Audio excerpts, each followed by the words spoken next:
Milline oli teie esimene emotsioon, kui te saite teada, et kurt inimene tahab siia tööle tulla? Esimene oli hirm, sest igasugune kokkupuude puudus.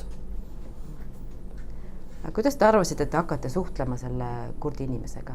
Arvamus oli, et hakkame kirja teel suhtlema, aga oli abiline kaasas, kes tõlkis ja paljud asjad tulevad ka viibates. Et siis kokku lepitud viiped või žestid? Ja. Aga kuidas te meeskonda ette valmistasite või seda inimest, kes siia tööle tuli, kuidas ettevalmistustöö käis? Meeskonda sai informeeritud, et meil tuleb kuulmispuudega inimene, et kindlasti jälgida seda, et ei sõidaks kauba kärudega liiga kiiresti, et see inimene ei kuule, kui ta läheb kui ligineda selja tagant. Ja ega me muud nagu ei olegi teinud, et ei osanud ju arvata. Aga kas oli mingisugune sisseelamisprogramm sellele kurdile inimesele, kui ta tööle asus?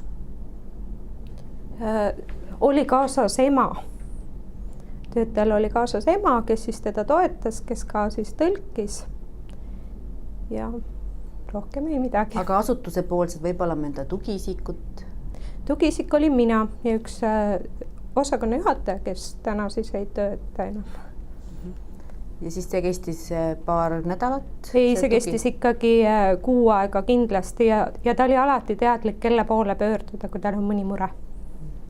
Aga kas on mingid suured takistused olnud teie asutuses, et just sellepärast, et teil on kurt inimene tööl või on äkki mingid probleemid olnud? Ei ole, mitte ühtegi. Kas te olete pidanud ka kurdi inimese töökohta kohandama, näiteks mingeid vilkuvaid signaale või vibreerivaid signaale andma? Ei. Kas teie töö iseloom lihtsalt ei vaja seda ühtegi signaali? Ei vaja, ei. Meie töötajad teavad, et nad ei tohi tormata selja tagant, nii et inimene ei näe. Aga mida te saaksite öelda teistele tööandjatele, kus veel ei tööta kurte, aga nad veel mõtlevad, äkki võtaks mõne kurdi inimese tööle? Mida julgustavad saate öelda neile? Kindlasti võtke. Nad on väga usaldusväärsed ja väga sõbralikud ja toredad ja kohusetundlikud töötajad. Aitäh! Palun!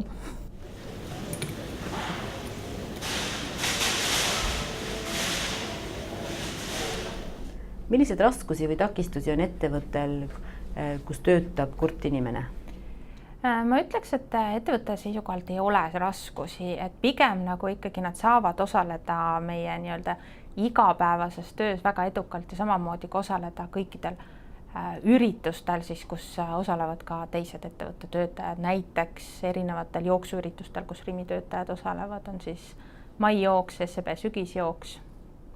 Et ma ei näe siin raskusi ja takistusi ettevõtte poolelt.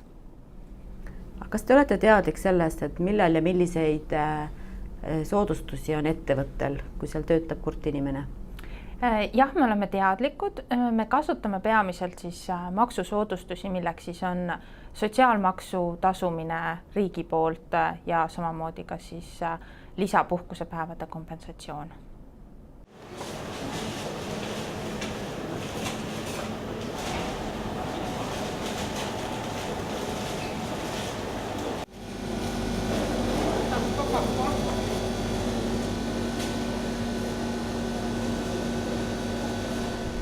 Kuidas sai teie töösuhe kurtidega alguse?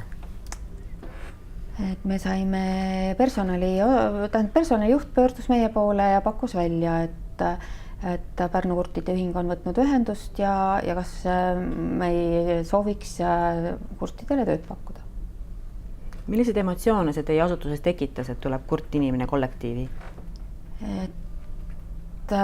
Ma arvan, et positiivseid emotsioone, et midagi negatiivset ma ei kohanud. Kas te pidite mingid ettevalmistusi tegema ennem, kui kurt inimene tööle sai hakata? Et kuna meil Tallinna poodides juba oli see praktika olemas, siis mina suhtlesin Tallinna kaupluste juhatajatega, kellel need kurdid töötasid ja läbi selle siis sain niisugust vajalikku informatsiooni, aga mingeid töökorralduslikke muudatusi ei olnud vaja teha. Aga kas oli mingisugune sisseelamisprogramm ka uuele töötajale?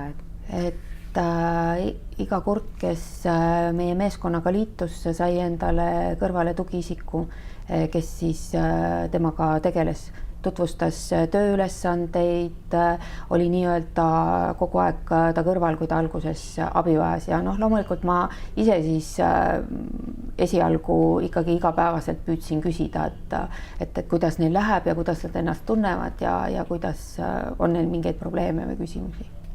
Kuidas teil toimub igapäevane tööalane suhtlus? Paberi ja pliiatsiga. Et kõik, mis meil on vaja nendega rääkida, siis kirjutame paberi peale ja kui neil on vaja meiega rääkida, siis nad samamoodi kirjutavad meile paberi peale, kui on ikkagi pikem jutt. Aga kas on olnud mingisuguseid suuremaid probleemi või mingeid raskusi või takistusi? Ei ole olnud. Just sellepärast, et on kurdid? Ei ole mingit? Ei. Aga kas olete pidanud ka kuidagi selle kurdi inimese töökohta kohandama? Töökohta iseenesest ei ole pidanud kohandama. Või mingeid muid erisusi? Et nad on saanud kõigega hakkama nii nagu meie tavatöötajad. Et ainuke erisus on see, et me oleme pidanud neile tegema nii-öelda teistsuguse läbipääsukaardi, et kuna nad ei saa turvamehega suhelda, nemad ei kuule ja ei räägi, siis neil on selline läbipääsu võimalus, et nad saavad ise uksest sisse ja uksest välja.